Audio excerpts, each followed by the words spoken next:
Что-то все опять по новой, что ли, да?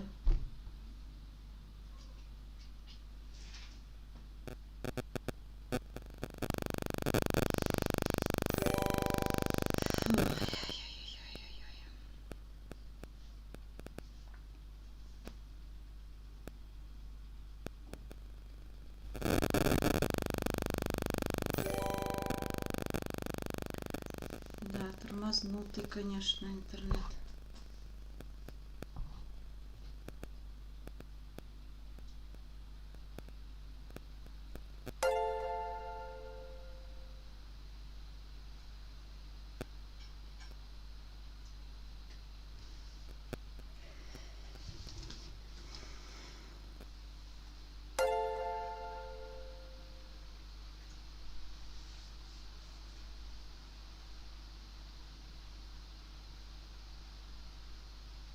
Итак, мы в эфире или еще немножечко? Или еще немножечко ждем?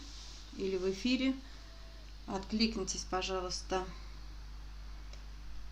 наши подписчики и друзья, чтобы я могла видеть вас.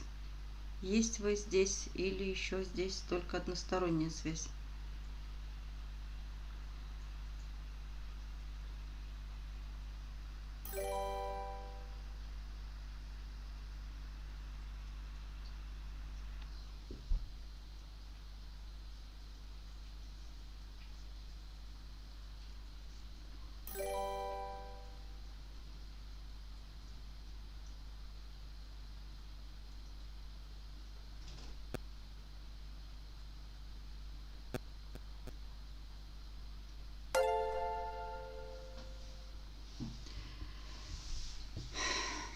Ау, кто-нибудь, откликнитесь, кто-нибудь. Хочу кого-нибудь видеть.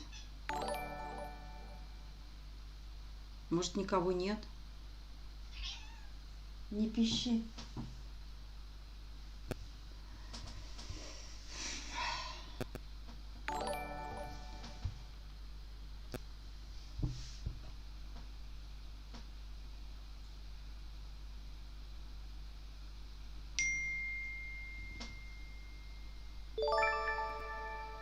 А почему я вас не вижу? Вы можете написать? А кто-нибудь? А почему скрытый чат? Как скрыть чат? Нет, а давайте откроем чат. Напишите что-нибудь. А то мне кажется, что я тут одна. Показать чат. Да?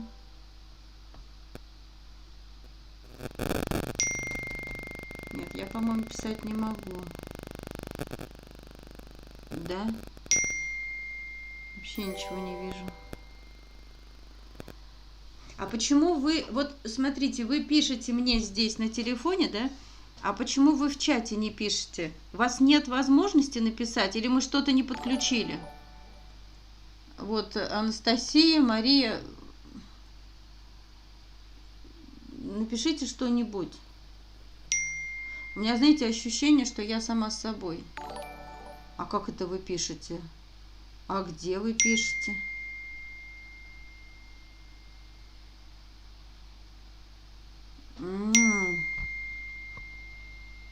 Вот вы, вижу, что присылаете. Спасибо большое. Спасибо, и Татьяна. Я не понимаю, это я... Значит, все-таки вы меня видите. Ну, знаете, я как будто бы сама с собой. А вы что, не можете? Сейчас чего-то... Сейчас, видимо, чего-то мне подключают. А вы меня сейчас видите, да? Если вы видите, ну давайте тогда мы начнем с вами общение. А скажите мне, нас сколько? Нас немного, да, пока еще? Ой, у меня перед глазами пока скалы и море. Ну и бог с ним, что у меня перед глазами. Самое главное, что я не могу видеть ваших вопросов. Ага, хорошо, что у нас уже 74 человека, а то мы иногда начинали с 6 человек, да? Это все-таки получше. Что-то перезагружаем тут мы. Я хочу, чтобы вы... О, вот, я вас увидела. Ой, я хочу, чтобы вы... О, вот, я вас увидела. Ой, я хочу, чтобы вы... О, вот, я вас увидела. Ой, я хочу, чтобы вы... О, вот, я вас увидела. Ой, я хочу, чтобы вы... О, вот, я вас увидела. Ой, я хочу, чтобы вы... Так, о, вот, я вас увидела. Ой, всех через головы. Так, о, вот, я вас увидела. Ой, всех я с головы. Так, о, вот, я вас увидела. Ой, всех я с головы. Так, о, вот, я вас увидела. Ой, всех я с головы. Так, о, вот, я вас увидела. Ой, всех я с головы.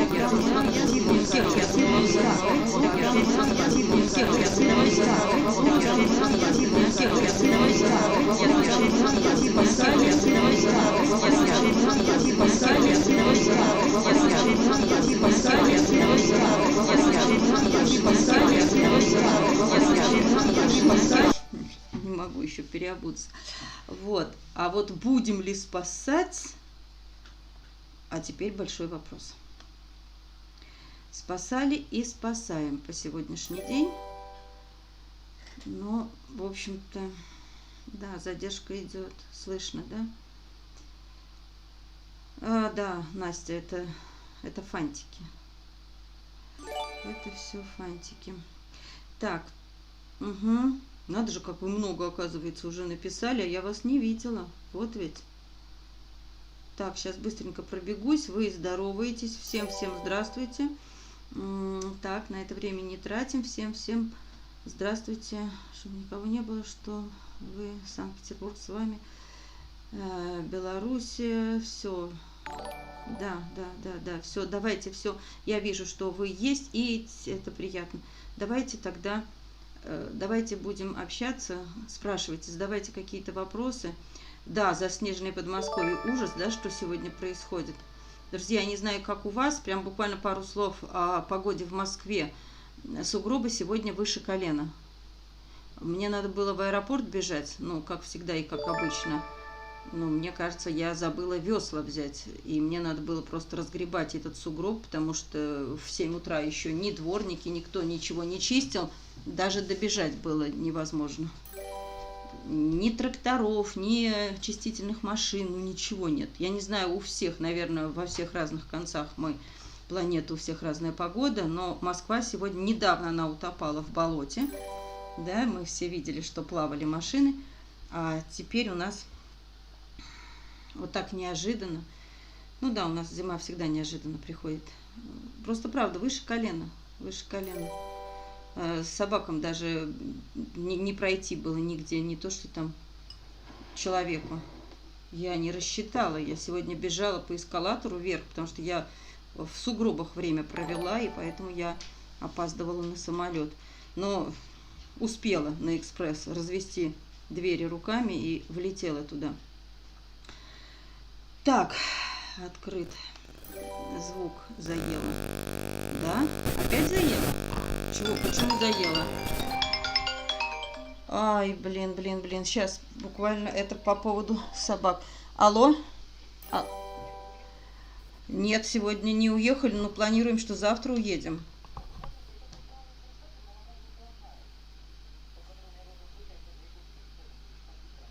Он меня знает, и что это значит?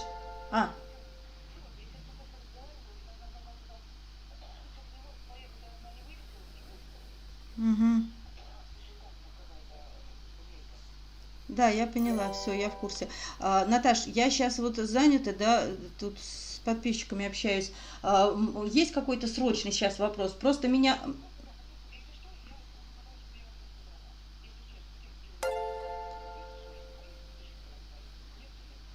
Если мы ни с кем не договоримся, то в 8 утра мы готовы подъезжать к Алтуфьево.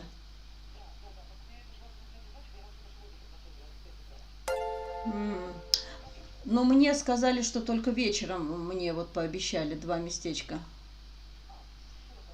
Ну что тогда? А если утром, то это очень сильно будем мы плотно сидеть, ужиматься, да? Ага.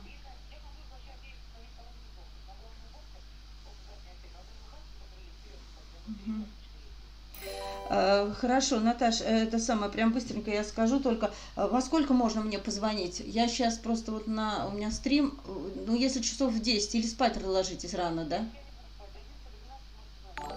Ладно, хорошо, я тогда узнаю подтверждение. Хорошо, если вечером мы выезжаем, то тогда лучше, чтобы мы ехали вечером, правильно? Угу, ладно, если нет, то к 8 утра тогда гоним. Ладно, все, Наташа, спасибо. Ага, пока-пока.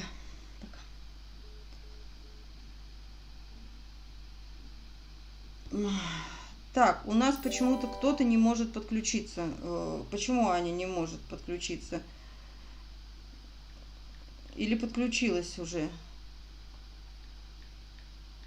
И туда пишут, и сюда пишут. Это по поводу отправки собак в Питер. Потому что мы же спасаем, да, ежедневно, каждый день. А теперь надо в Питер отправить. А машины все заняты, представляете?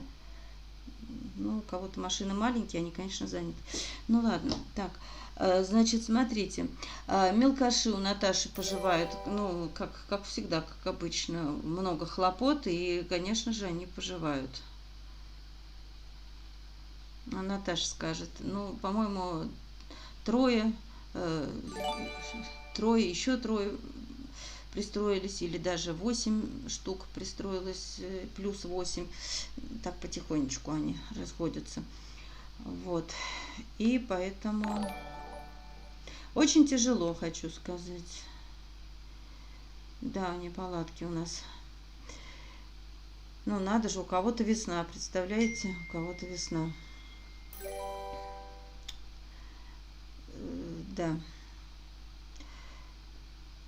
Значит, сколько у нас застряло в Якутске? Ну, во-первых, нам надо вывозить, помните того, который в заборе застрял? Нам надо его вывозить. И у нас еще штук 5, которые у нас сидят. Да, которые, но которых хочу сказать, что у меня и здесь мест нет. У меня правда нет мест. Вот такого никогда не было, но теперь уже и у меня нет мест. Поэтому то, что я не могу вывозить оттуда, я и здесь не могу их нигде рассадить. Вот сегодня, например, кое-как двух лабрадоров встретила, но нас пустили только на порожек, можно сказать, там на веранду. Ну, там на такую, на вот метровое местечко, в клеточку до утра. И быстро утром мы должны стартовать в Питер. У меня нет места, правда, девочки, нет места. Вот. Лариса Звездина. Спасибо. Трудно добраться, но может информация может помочь. У нас тоже, девочки, значит, смотрите, что у нас происходит сейчас. Ну, в общем-то, вот с этим бруцеллезом, да, они долго шли, власти, к этому, чтобы нам перекрыть кислород. 2 года назад они закрывали на карантин по бешенству аэропорт. Ни въезд, ни выезд был недоступен, да. А в этом году они что-то посовещались между собой, бывший мэр, настоящий мэр, и они решили, что все-таки это объявить карантин, это приравнивается как военное положение, да, своей чреватости. Проверки там разного рода федеральные, это все им нежелательно, потому что если будут проверки, там ого-го сколько всего откроется. А им надо, чтобы проверок не было, но препятствия нам чинить. И поэтому у нас даже нет возможности теперь вывозить собак. Нету. Знаете, они что сделали? Они устроили в ППЖ такую западню. Ну, так поступают, знаете, когда в кольцо берут на войне противника, да, назовем так, как слово подобрать такое, противника. Вот противники у нас, значит, там у них это собаки. Вот они взяли их в кольцо, и чтобы как-то их обозначить, заклеймили этих собак, а знаете, они их называют шавками. Я вот заодно только вот это слово вцепилась бы им в глаза. Я не могу допустить, чтобы вот этих благороднейших существ, которые не виноваты в том, что они родились по вине человека собаками, чтобы их вот так вот называли. Мы зоошиза, а собаки шавки у нас. Вы видите, сколько оскорблений в их жаргоне, лексиконе, да? А вот нам, не дай бог, назвать их как-то, да, то нам тут же лепят уже статью, что мы вот такие плохие. Ну, я мягкими словами тогда все это называю. Смотрите, они, значит, если бы был карантин, то тогда ни вход, ни выход из ППЖ был бы недоступен. Они этого не сделали. У карантина есть срок. А сейчас что-то непонятное, бессрочное, что мы даже не можем понять, как долго эта белиберда будет длиться. То есть они ставят клеймо. Клеймо – это чип. Вносят его в какую-то там свою базу. И мы с этим чипом собак, которые побывали в ППЖ, не можем вывести из региона. Таким образом, они учинили нам такую порку. Вот такая месть зоозащитникам за то, что мы не дали, подняли шумиху и не дали усыпить им, 500 или 1000, желательно всех, собак в ППЖ. Мы стали громко кричать, орать, и мы, не дали же им усыпить, да. Хотя я, вот вам честно говорю, вот потом убедитесь, они потихоньку все равно делают свое дело, они все равно там убивают. Не будут же они их кормить, представляете, зачем? Там и со сломанными ножками есть, и излишне худые. Кормить, знаете, я не могу даже передать словами. Худой, это значит, надо убить его. Это не накормить, а это надо его убить. Потому что, а что ему жить? А гладкошерстные, а ребра где просвечивают? Да неужели не дадут им жить? Да нет, конечно. Просто это все делается по чуть-чуть, тихо. Не так, чтобы вот штабелями лежали, как в 2020 году. Это очень заметно, когда много-много трупов. А когда по чуть-чуть, это незаметно. А численность примерно будет всегда такая, потому что на въезд отлов работает, и собаки туда поступают. Это видно невооруженным глазом. Отлов работает, собак грузят, собак привозят. Даже когда у них просишь, отпусти эту собаку, нет, потому что это уже их зарплата, поэтому они не отпустят. Они туда посадят. Ой, Господи. Щенки все это смертники, конечно же, они там погибнут. А вы знаете, численность все равно будет примерно такая же. Вот сейчас, допустим, там было 900 с чем-то. Собаки новые поступают. А примерно в итоге будет все равно собак меньше. А куда они делись? Куда они деваются? Да их все равно истребляют. Зачем их туда отлов ловит и зачем их туда привозят? Вы понимаете, это идет война со всех сторон, потому что их все равно или убьют дротиками на улице, или их привезут и потихонечку, кого-то привезли, а кого-то усыпили. И такой баланс держится, понимаете? Поэтому, что они останутся на улице и валяются с дротиками собаки, да? А что привезли в ППЖ? Я вот вижу, там иногда вы в восторге у вас, что ой, ура, победа за нами, мы отстояли, мы смогли. Я понимаю, что это вот как бы самоутешение, что ли, наверное. Никогда в жизни. Если там где-то что-то они притормозили или не поспешили создать горы трупов, значит, они придумали какой-то другой маневр, какой-то другой шаг, а цель у них все равно намечена, и они к ней идут. И все равно, абсолютно все равно. Просто я-то это вижу, они это видят, живущие там, и я это вижу, и мне скидывают много, разных, в общем, трупов с дротиками. И вообще вот эта ситуация сейчас на вылет, она вообще все усложнила. Если мы не поднимем волну крика, ора, если мы не поднимем теперь в другом направлении шумиху, что нам надо добиться, чтобы они не чинили препятствия. А это не просто препятствия. там настолько серьезно взялись не выпускать из региона собак, шавок они называют шавками, не выпускать со всех сторон. Там и представитель одной службы сидит, и полиция шмонает, и департамент тоже. Но, друзья, ну все, тогда получается, мы больше никого не вывозим. Мы никого не вывозим. Это вот все последние такие вот, и то это уже собаки, которые, ну, которых просили, там, можно сказать, породистых, что ли, там породные компании, в смысле группы попросили, там вот лабров, да, ну, да, которые, может быть, даже и не были в ППЖ, ну, вот как бы вот остаточные.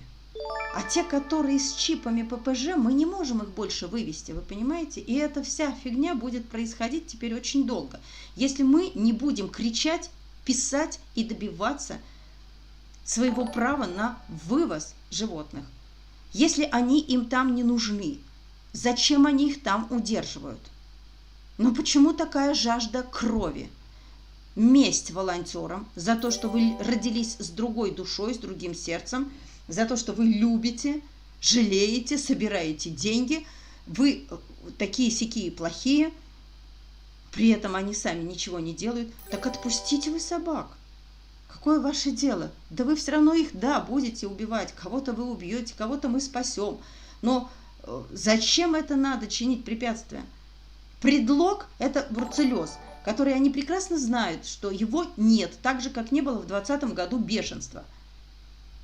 И не было, и сейчас этого нет. Когда придут эти импортные реактивы или качественные реактивы, которым можно будет пересдать? Пересдавать, господи, не экзамены, а анализы этими же курского какого-то производства реактивами не надо. Это трата денег. Это никому не надо. Для галочки это тоже не надо. Нужны качественные реактивы, чтобы доказать. Но на это уйдет время.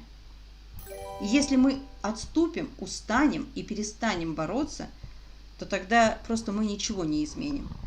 И такие препятствия, которые чинят они нам по ночам в аэропорту, это одному Богу только известно. Знаете, это не для слабонервных. Поэтому я считаю, что нам надо писать во все инстанции и требовать, на каком основании они требуют от нас разные подложные справки. Нет на это у них основания. Но они пользуются тем, что люди, да не люди, а волонтеры, пока еще не въехали. Почему требуется эта справка? Вот просто мы уже звонили и в Россельхознадзор, там звонили наши девочки, да, волонтеры. Все было разжевано, все было предоставлено, и какая справка должна быть или могла бы быть, если им она нужна, но только не та, которую требуют они, которую нельзя предоставить. Ну, в общем, они... И когда человек, волонтер приходит утром в 5 утра, и он в растерянности, понимаете, как, какая справка, вот же справка, что здоров, на вылет, к полету готов. Нет, не та, нет, теперь давайте от встречающей стороны, да не должна встречающая сторона все данные давать в этой справке у встречающей стороны. Когда собака летит с пассажиром, никакая справка с данными о встречающей стороны быть не должно. Потому что человек, который летит, его может вообще никто не встречать. Имеет право никто не встречать. Я лечу со своими собаками, и меня не обязательно, что кто-то будет встречать, а они все равно требуют. И вот здесь вот это вот пока непонимание и у нашей стороны, и им не можем никак доказать через какие-то органы, через какие-то структуры. Ну, в общем, вот сейчас такая происходит билиберда. Мы в это во все въезжаем, мы консультируемся, мы понимаем, что они не правы. Они не имеют этого права. Такого требовать то, не знаю что. Ну, поэтому я вам говорю, что сейчас будут препятствия, и вывозить мы не сможем. Не сможем. Кто зависнет, тот зависнет. Но при этом, как вот мы наблюдали, что хозяин со своей собачкой вылететь может. Кто определяет вот этот вот момент? Человек летит со своей собачкой или с волонтерской собакой? Кто определяет? Кого уполномочили определять? Если у тебя 2-3 собаки, ага, значит ты волонтер. А если у тебя один тойчик или там одна собачка корги, да, там, или бигль, то тогда, значит, у тебя хозяйская собачка, значит, тебе дорога открыта. В общем, у нас большие препятствия, большие препоны и невозможность сейчас вывозить собак. Давайте что-то делать, давайте думать вместе, решать. Это надо делать быстро, оперативно.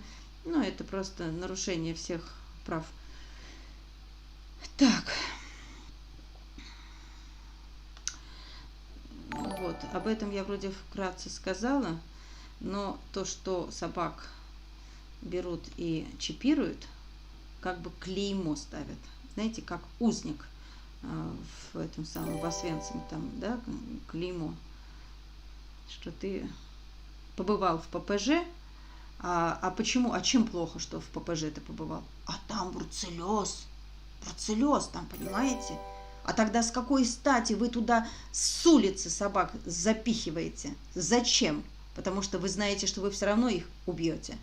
Поэтому, значит, вам можно, да, заклеймить, поставить ППЖ. А заберешь собаку из ППЖ, забирай. Только ты ее не вывезешь.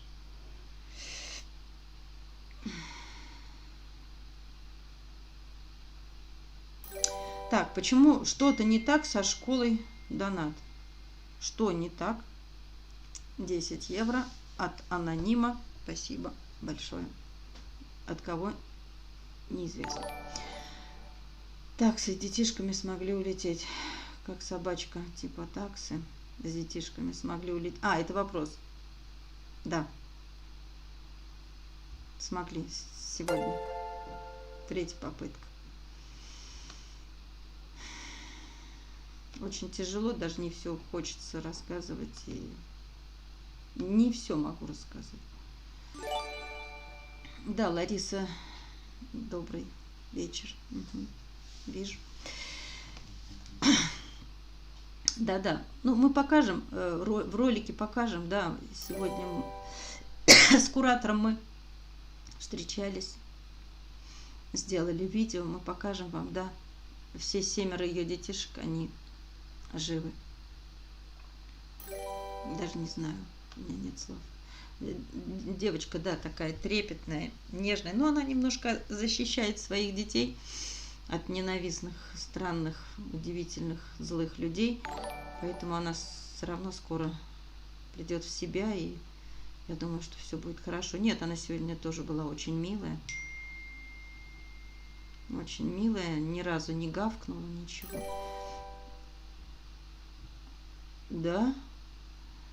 А шкала донатов не работает. А знаете, Виташ, почему не работает? А раньше работала шкала подсчета? Может быть, они не сразу поступают, как вы думаете? Я просто тут вот видела, что не сразу, дня через 2, даже через 3. А иногда мне казалось, сразу видно. Но мы сейчас, да, ну мы возьмем это на контроль, посмотрим. В итоге, в принципе, мы видим потом, спустя день-два. Татьяна, спасибо. Спасибо за донат. Оксана, тоже 10 евро, спасибо. На перевозку животных. Спасибо большое.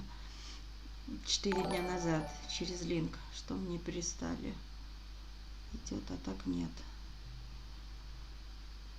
2 мальчишек отвезли вроде в Тверь на передержку. Это из-за отсутствия мест, как там Стеша наша, вроде она теперь хозяйская. А да, я, помните, про Стешу говорила, что тогда я сразу в чате обозначила, что там ее, ну, оставляют, да, на ПМЖ. Да, в Тверь двое. И наш Уги, мальчик из угла, который сейчас Тёма, он там живет. Да, мы будем показывать. Лене за большое спасибо за то, что она приняла. Но вот таких трусишек, которых здесь ну, некогда некому адаптировать, да, то лучше всего в таком вот спокойном царстве, государстве на территории вот Лены, которую она взяла под свое крыло несколько якутских собак. В мае к ней приехали избитый, да, потом Стеша приехала, и, господи, кто-то, и Норка еще приехала. Но потом мы совершили обмен. Норку мы забрали, а отправили туда другую собачку-трусишку, но поэтому как бы у нас получилось так, что к ней прибыла только одна собачка, вот этот вот Уги Тёма. Уги, понимаете, мы почему Уги назвали? Да мы не потому, что это сапоги Уги, а потому что он сидел в углу, и мы так его запомнили. Угол, а придумывать имена у нас же нет времени, помните, я вам говорила? Поэтому Уги угол, а вот уже Лена, она его назвала Тёмочка.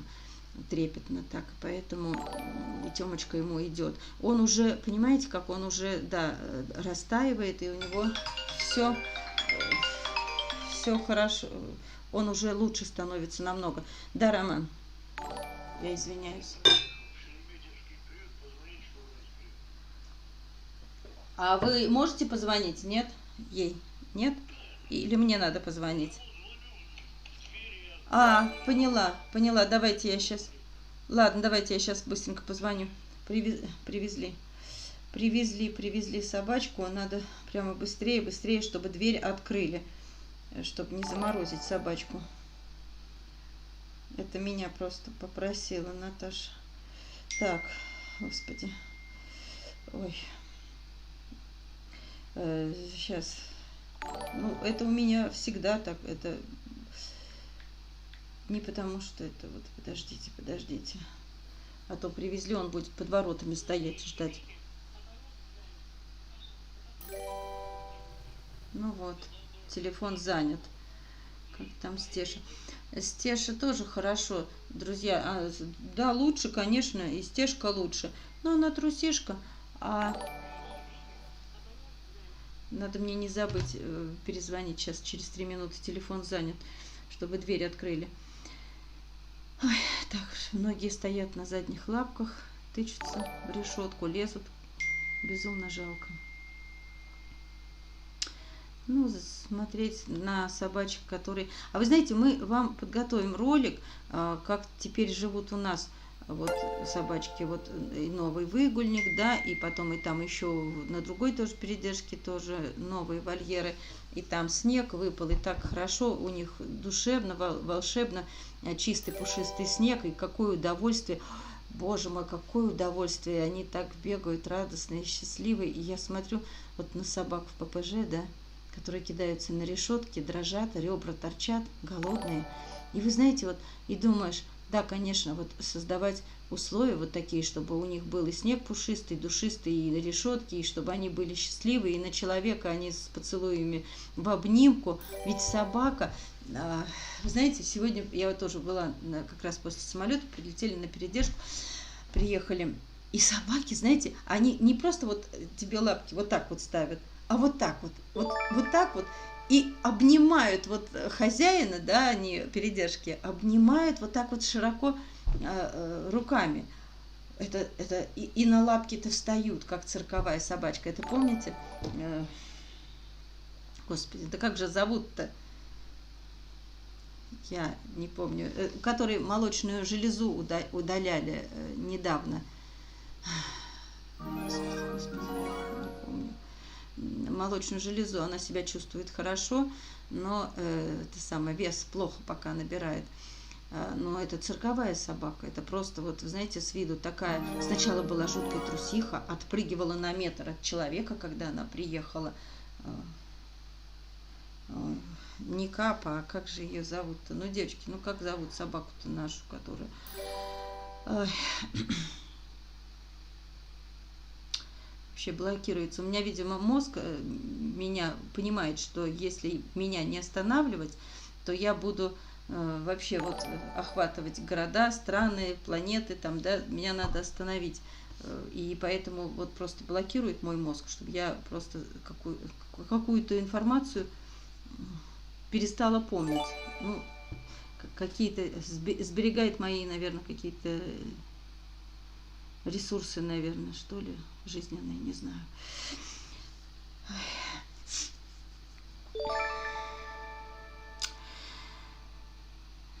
Да, Украине привет, привет, спасибо. Да нет уже никаких сил, вы что, я разве силами, что ли, бегаю? Я же на автопилоте бегаю, я как зомби. Это не называется, что силы у меня есть. Их нет. Груня! Ну, блин, Ань, конечно. Ну вот, почему вот я, Ань, говорю, вот ты, у меня Аня мне помогает запоминать. Я всегда говорю, приехал такого числа, такого цвета, как у нас ее зовут. Хотя у меня все в списках есть, но в списке надо лезть. А если быстро, то вот у Ани спрашиваю, как зовут. Груня, вы знаете, ну вы же помните, но мы вам ее покажем. Но это же вообще... Куда позвонить? Ой, Ань, спасибо большое. Ну вот видите, у меня, ну это же чудо, а не помощники. Это же просто... И как зовут, скажут, и что надо позвонить, чтобы двери открыли.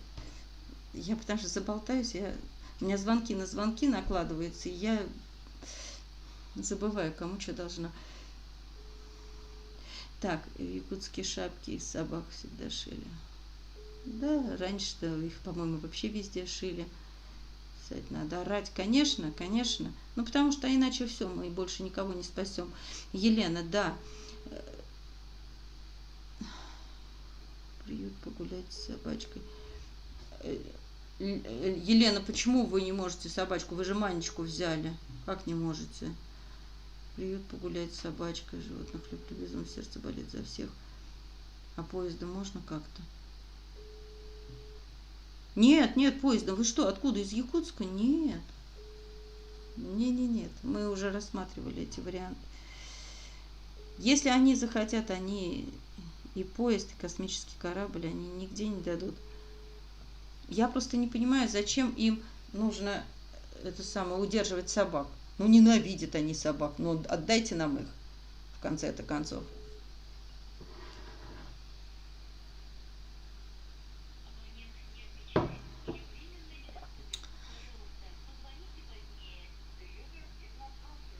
Так, я с вами, потому что у меня там телефон не берут все равно.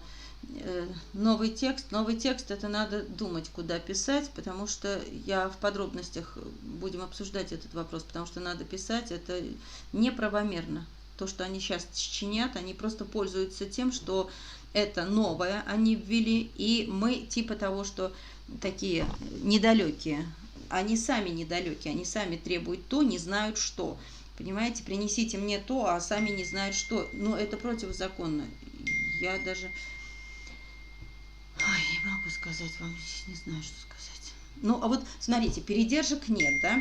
В ППЖ там их загрызают, их там не кормят. Отдайте собак. Передержек нет. Где мы будем их передерживать, пока закончится эта вся фигня вот эта с бруцеллезом? И опять, вот понимаете, бег по кругу. Нужны реактивы вот эти качественные, чтобы провести новые, сделать анализы и доказать. Но им невыгодно доказывать, вы понимаете? Но им невыгодно доказывать, что нет бруцеллеза. Это будет претить их правилам. А мэр, он обещал населению очистить город. Как он будет с бледным лицом смотреть в глаза этому населению? Он должен добиться своего.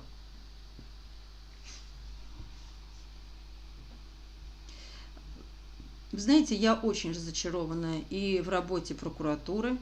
Это какой-то мировой сговор. Прокуратура говорит, что все хорошо, все хорошо. Это порочный круг. Все инстанции в Москве спускают на места, да, на регионы, а регионы говорят, у нас все хорошо. Потом мы опять пишем, эти отписки прикладываем и пишем снова, вот нам что ответили с этих мест региональных.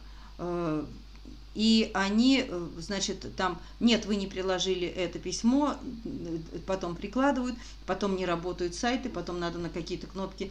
Вы понимаете, они превращают жизнь человека, вот берут измором, чтобы вы устали, чтобы вы отступили, чтобы вы не находили возможности, потому что мало того, что не все на «ты» с компьютером, не все могут владеть, куда нажать, куда написать, где какой файл, диск прикрепить.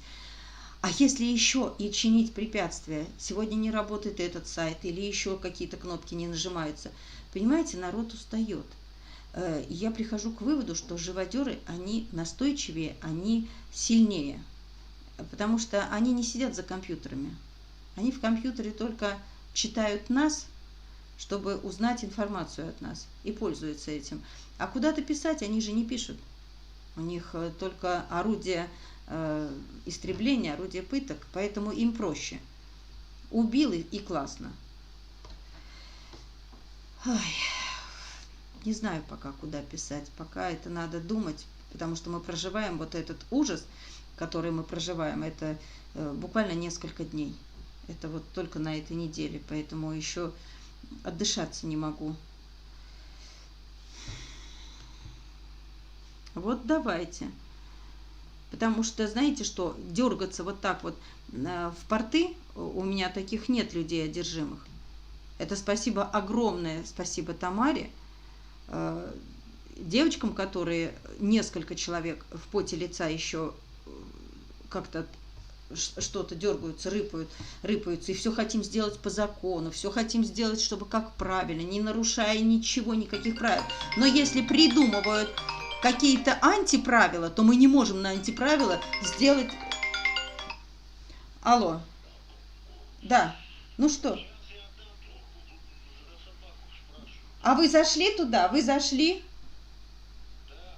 Ну, слава богу, потому что не отвечает она. Да, давайте, ага, да. Да, здравствуйте. Да, скажите, пожалуйста, вы в курсе, что вы должны были встретить собаку?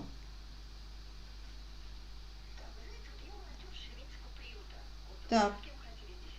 С Ирен.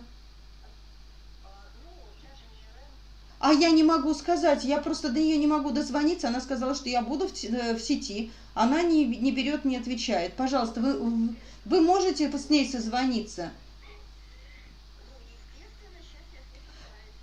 Да. Будьте добры. Она все знает. Она все знает. Меня зовут Лара Володина. Да, все, абсолютно. Мы обсуждали целую неделю. Нет, это ваша собака. Это ваша собака, и Ирен это знает. Это ваша собака.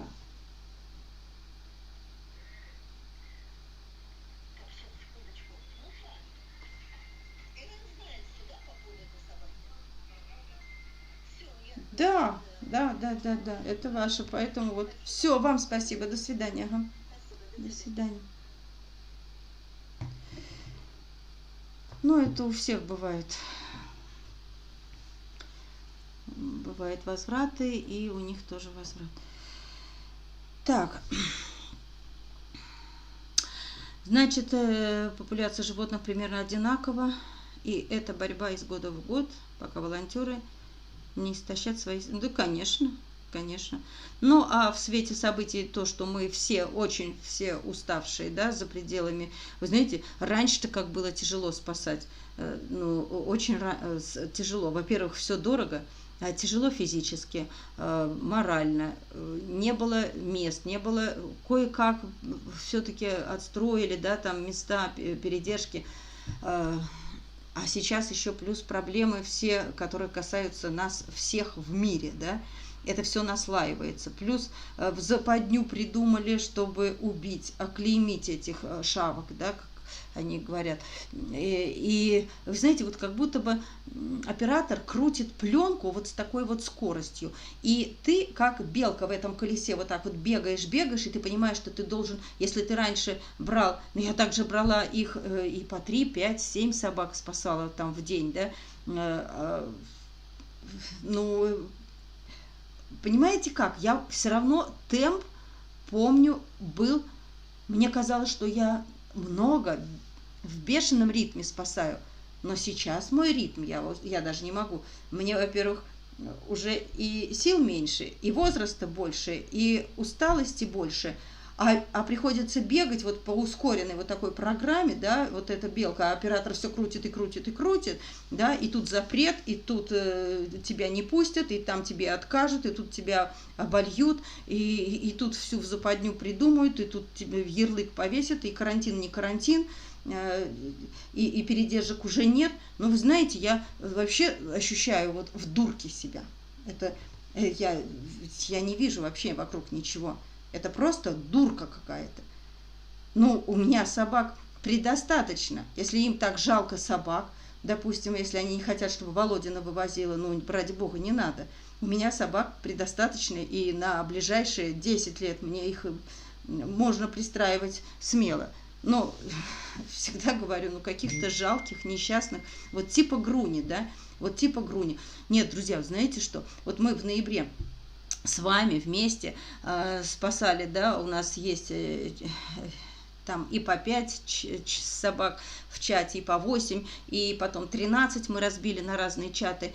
У нас есть кого опекать, кормить, содержать, пристраивать. У нас есть непочатый край собак. В конце концов, свет клином не сошелся, да, там на этом Якутске. Но они же особенные, якутские собаки-то. Я все равно не могу сказать, что собака, она и в Африке собака. Я согласна, я точно так же спасаю. Вы что думаете, что я между делом не спасаю московских собак? Спасаю. Я просто про них не успеваю вам рассказать. А если вот сейчас будет пауза на якутских, то я, конечно, буду вам рассказывать, каких я забрала с отлова в Москве, например, собак. Тоже шедевральные собаки. Ну, они-то же, ну, в принципе, их не напугаешь, и они не расстроятся в том, что они захлебнутся в этой крови собачьей. Фу, да это же за счастье им. Это вообще жажда крови, это как что-то патологическое у них в генах сидит. Ну, мы об этом с вами много раз говорили, чего повторяться об этом, да? Хорошо, не будем повторяться. Давайте так, давайте не будем расслабляться. Я вам не обещаю, что вот сейчас или будет какая-то пауза, или будет разбор полетов, или сейчас пока будут все удручены новогодними праздниками, а после Нового года будут все в расслабухе, то ли праздники, то ли отдохнуть, то ли кто-то куда-то поедет. Не знаю сейчас, кто куда ездит. Я не понимаю, сейчас такая, понимаете, смута, да?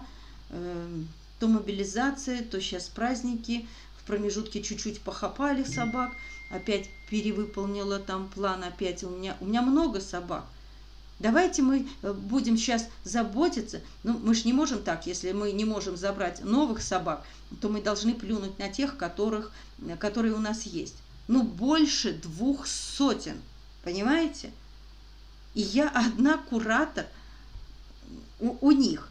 Ну, они точно так же хотят кушать. Они такие замечательные. Я вам покажу. Я сегодня навещала, когда вот Груню, вот опять я не могу. Господи, вы знаете, это собака, которая совершенно... Это помните, вот ну, мы покажем, в октябре был вольер с белыми собаками. Мы их так повытаскивали, эту в крови, потом кто-то еще из кураторов повытаскивал. Потом из этих белых собак превратился вольер в серых собак. Только они были менее такие вальяжные, а они были более несчастные.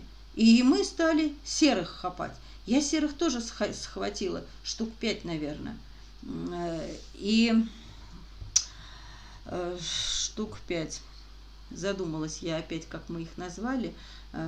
Назвали как-то, все записано, не успеваю запоминать. Вот. Но вы знаете, Груня-то какая оказалась девчушка-то.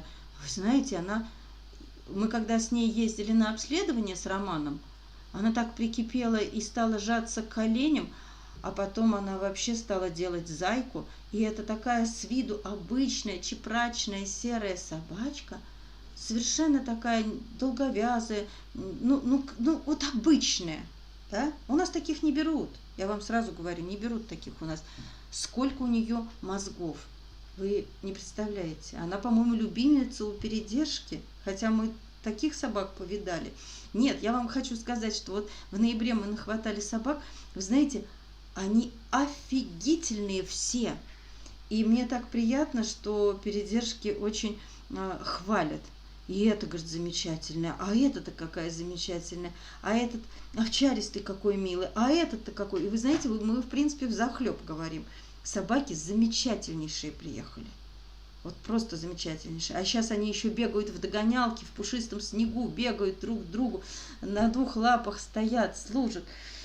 Ой, шикарные, вот просто шикарные. Их надо пристраивать, а мы как-то, знаете, вот привыкли уже, вот говорим и говорим. Вот они приехали, вот они шикарные, да. Ну да, есть такой вот грех, что некогда их показывать. Некогда показывать. Ну, я еще немножко разочаровалась в этих показах, потому что показывай, что не показывай. Это просто как день смотрин. Посмотрели, повосхищались, а реакции все равно ноль. Ну и поэтому у меня как-то так вот отпало желание показывать.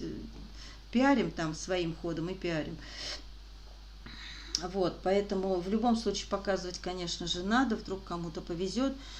Но опять-таки, надо все-таки сосредоточиться, сконцентрировать свои мысли. Вы видите, да, мне даже говорить некогда. Я только могу быстро, бегом тараторить, то ли по портам бегать, то ли это самое где-то в решении проблем. Тут написать, там написать. Я уже не писака. То ли писать, то ли в портах сидеть, то ли переживать, как там прорвемся, не прорвемся.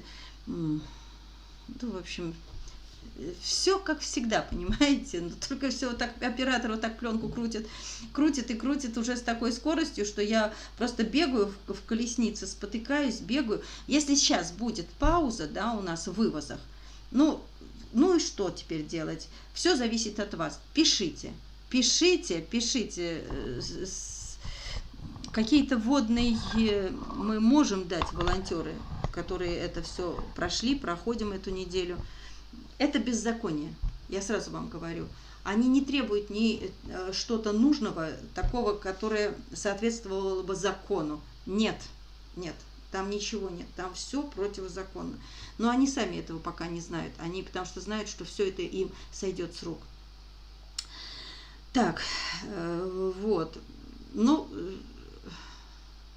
Мария, надо не только вот лозунгами, да, что мы победим, враг не пройдет, но тут надо конкретно, вот прям вот конкретно, стиснув зубы. Ой. Так, сводка. Ну чего тут окна мне вылезают, мешают просто. Собакам делают паспорта, нашли зацепку. Паспорта и раньше всегда у нас были, и собаки сидят на передержках столько, что мы успеваем их и прививать, и перепрививать, поэтому у нас в этом плане все нормально. Мы ничего не нарушаем, мы никакие законы не нарушаем. Конечно, паспорта делаем. Нет, они не паспорта, дело не в паспортах, они в справках, которые оформляются только на карго. А встречающая сторона должна быть зарегистрирована в Меркурии. А с пассажиром эта справка быть не должна, потому что с пассажиром никто не должен спрашивать никакую справку, потому что пассажира вообще-то не всегда и встречают. Не всегда встречают. Вот я лечу, да, а кто это сказал, что меня кто-то должен встречать? И какое право вы имеете спрашивать данные, чтобы человек был зарегистрирован? А если меня встречает брат, сват, и на каком основании этот брат, сват должен зарегистрирован быть в вашем Меркурии? Нет, это противозаконно. В паспорт животного хозяин вписан. Да все вписано. Дело не в паспорте, не в паспорте. Ну, в Госдуму, господи, всем депутатам уже отписали. А меня так бесит каждому новому депутату, и все по новой. Ольга Ивановна связалась с депутатом таким-то, Марья Петровна связалась с депутатом таким-то. Каждому человеку у нас кажется, что вот в этой женщине вроде проскользнула доброта. Давайте напишем ей. И вот она пишет. А она пишет в ответ: присылайте материал. И началось по новой. И ты понимаешь, что ничего не сделает. Вот ничего не сделает. Или в лучшем случае напишет письмо Бурматову. А Бурматов спустит все вниз. Бурматову вообще туда дорогу закрыли. Не суй нос, там деньги зарабатывают. Вот он и не сует нос.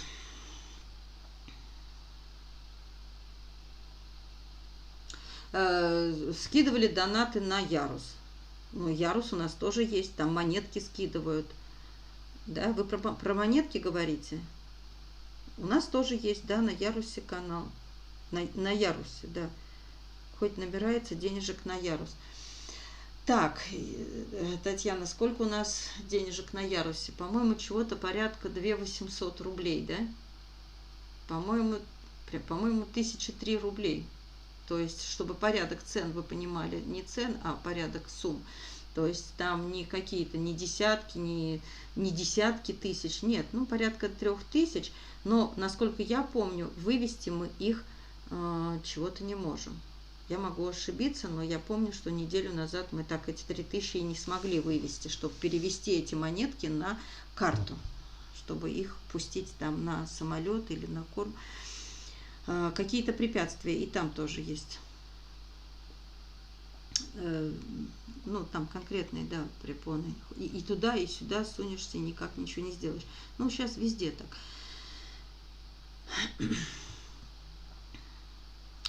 У Спаниельки есть куратор, поэтому она прилетела, слава богу. За нее все переживали. Мы покажем вам, с позволения куратора, покажем в этом самом ролике, какая она чудная и какие у нее детки такие маленькие, такие яркие, пятнистые, хорошенькие. Так. Да, идет радостно, что мама с щенками прилетела. Да, конечно, это здорово. Но, а вы знаете, как она дрожала в аэропорту? Она как будто бы чувствовала, что вот сейчас решается ее в очередной раз ее судьба. И вот Тамара мне говорит, какая же она была несчастная, и в очередной раз она вот просто дрожала. Вот ее вот так вот колбасило, вот трясло, она даже не просто вот от страха, этот страх был сопряжен, как будто бы вот понимала, что опять решается ее судьба. И вы знаете, очень часто все равно в дело вступает, ну какая-то ситуация, какой-то момент, какой-то случай, или, допустим, какая-то добрая душа, которая может махнуть рукой и сказать, мир не перевернется, никто не пострадает.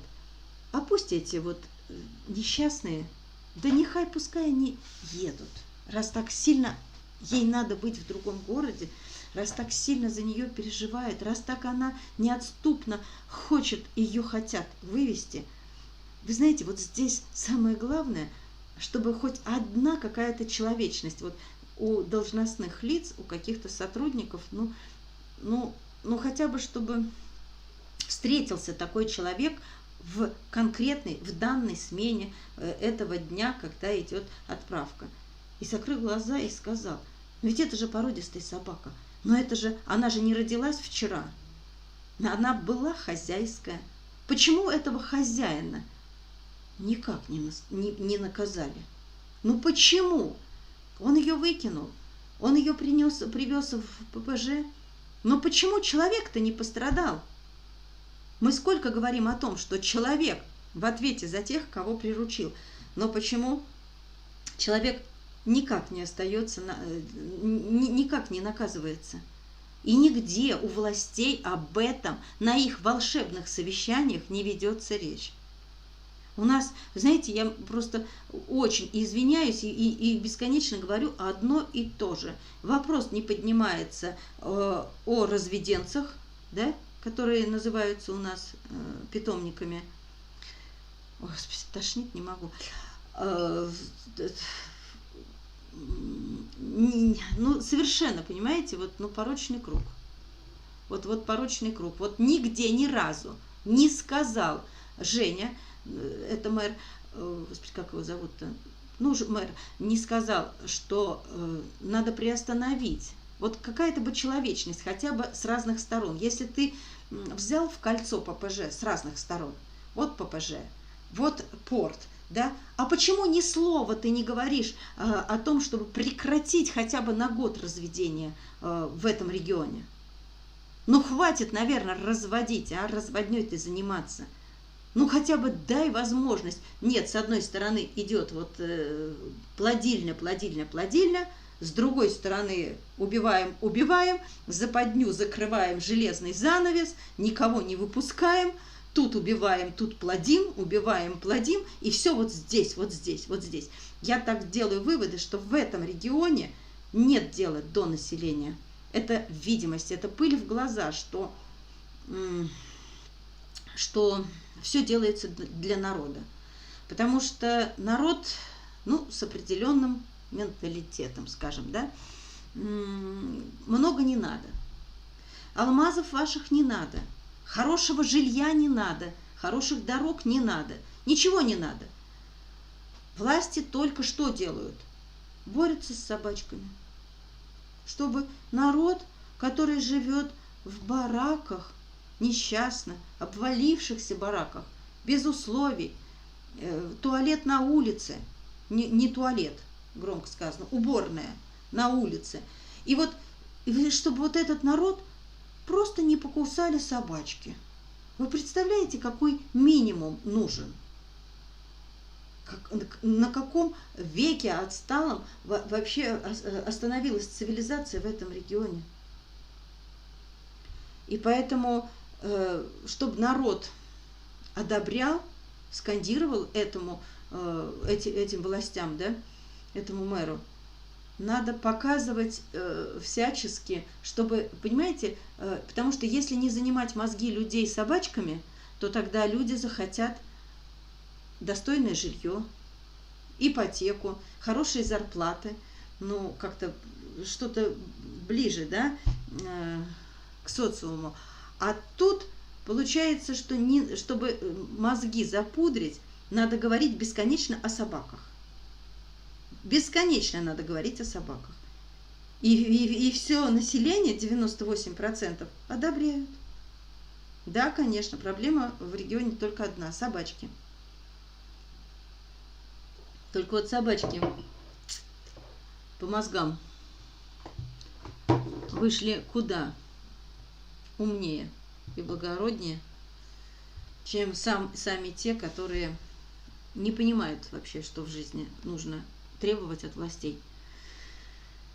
Ну ладно, если их так занимает только тема собак, истребят всех собак, а жить они продолжат и останутся в бараках. Не будет собак, а барак как был, так и есть, с уборной на улице. Ой, Господи, какой это ужас. Стар. Мы добавили к слову стар, добавили Старк, чтобы немножко хоть какой-то законченный был имя Старк. Значит, как он себя чувствует? Да, у него, значит, он жил 2 или 3 недели у Лидии в квартире, за что тоже ей огромное спасибо. Но он настолько парень активный, что ему хотелось все-таки больше, наверное, проводить времени на прогулках. А тут еще дожди начались, и гололед, и, конечно же, человеку в возрасте тяжело вот с таким активным парнем бегать, прыгать, да, и еще не упасть. Поэтому она мне вот уже очень попросила, чтобы, ну, перевести его на другую передержку. С большим-большим трудом опять мы втиснулись уже в вольер, там, 4-й, по-моему, собакой.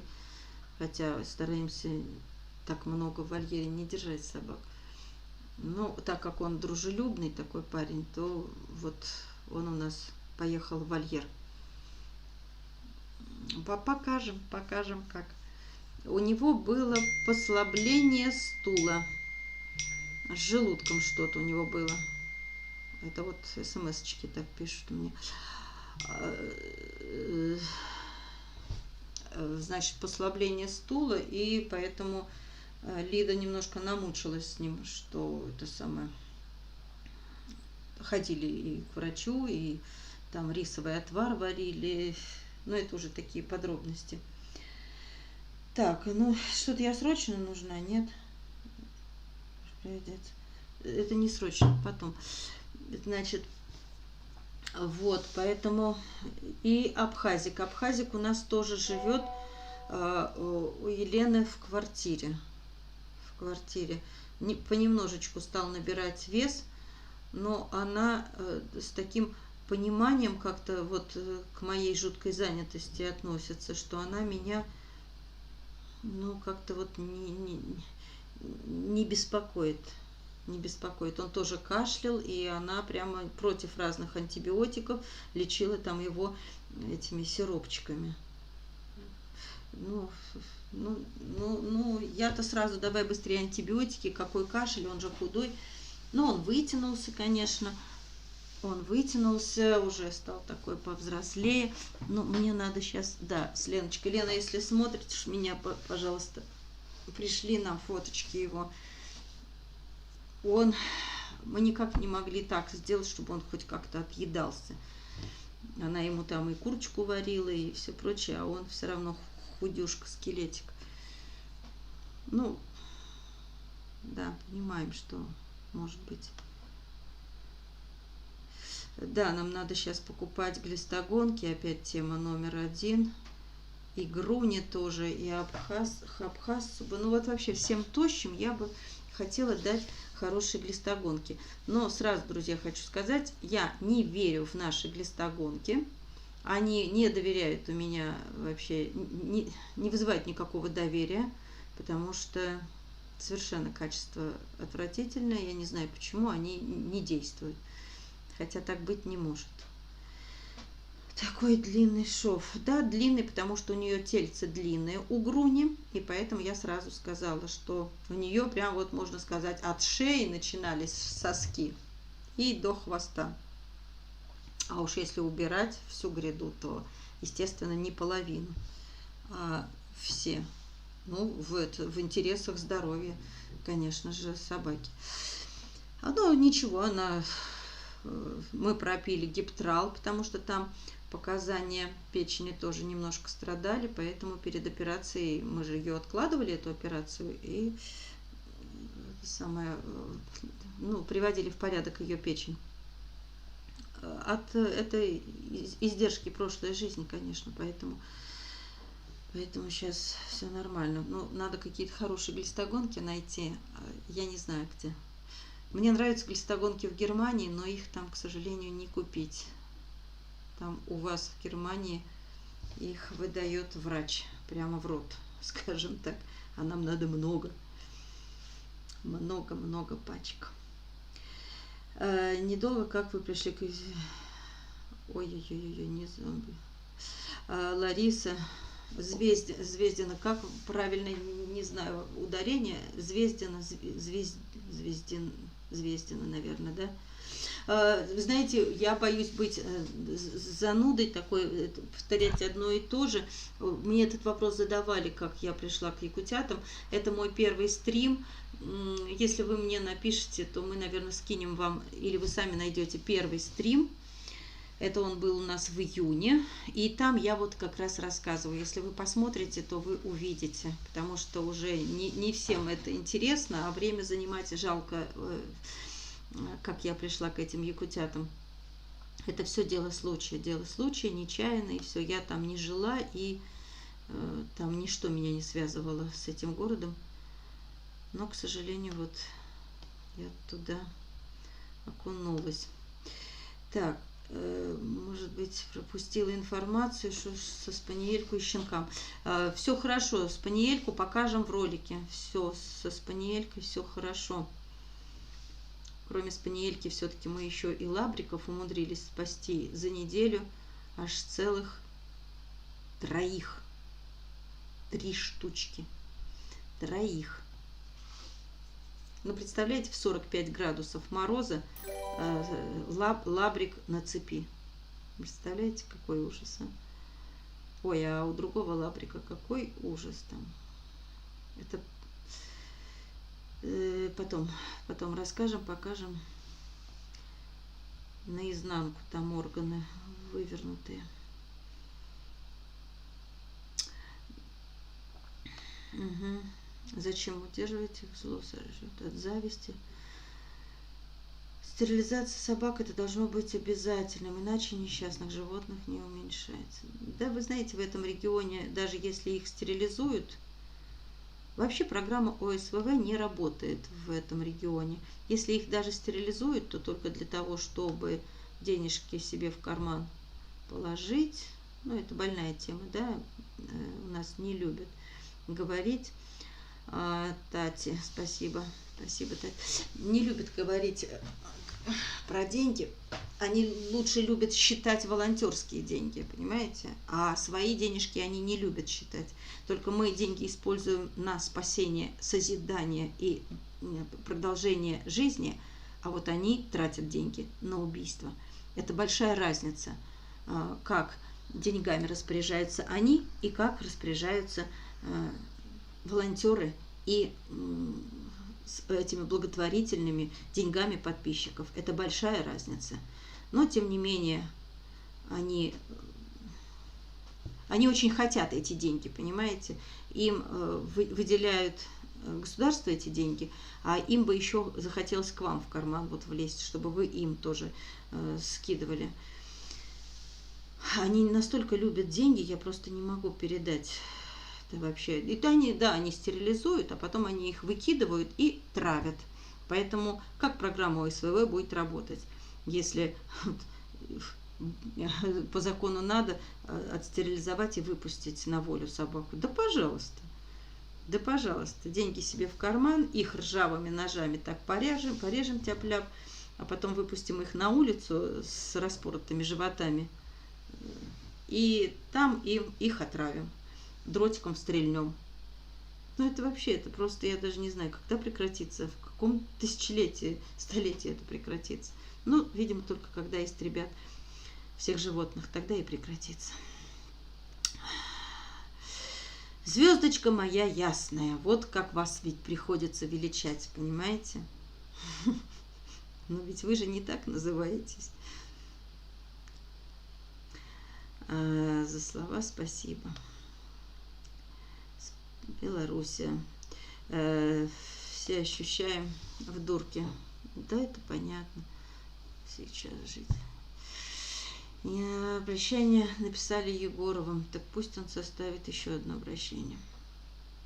Да, я считаю, что давайте к Егорову обращаться. Мы можем ему расписать, рассказать, что они требуют и как это все противозаконно. Пусть он составит так же подробно и так же замечательно, как вы уже оценили, что он, в принципе, в теме. Ну, если в теме, потому что там разные я видела, слышала отклики. Ну, неважно, что-то делается уже хорошо. Так хочется дать дом любовь якутской собачки. У меня 2 кошки. Ну, а что же мешает, Александра? Вы же видите, сколько у нас собак.